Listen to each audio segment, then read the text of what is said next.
Pantherina versus Regalis. Hey Seekers, if you're new here, I'm Marlucia and I teach the science behind Amanita, specifically Muscaria, Regalis, and Pantherina, the three varieties I work with and deeply trust. Quick disclaimer, this video is for educational purposes only. I'm not here to treat, diagnose, or prescribe anything. And due to YouTube guidelines and FDA regulations, nothing shared here should be taken as medical advice. The goal is to simplify this path so you feel informed enough to work with Amanita on your own, not rely on someone else to tell you what to feel or how to heal. Let's get into it.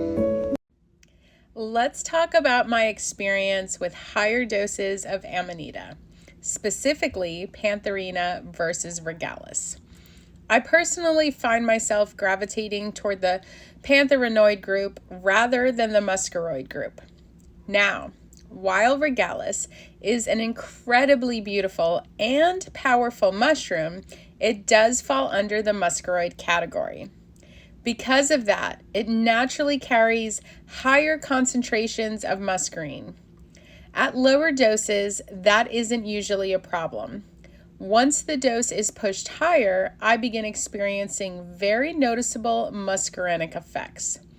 For me, that shows up as profuse sweating and excessive salivation, which can quickly become uncomfortable and distracting. For that reason, when I'm looking to go deeper with Amanita, I choose Pantherina as my preferred ally. That being said, even with Pantherina, I approach with great caution. This is not a mushroom to take lightly. While it can open remarkable doors, too much Amanita is never enjoyable. The experience demands respect, and overindulgence comes with consequences.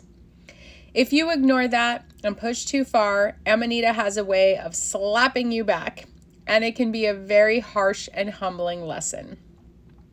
So in short, while Regalis and Pantherina are my two favorites, when it comes to higher dose journeys, Pantherina is the tool I trust.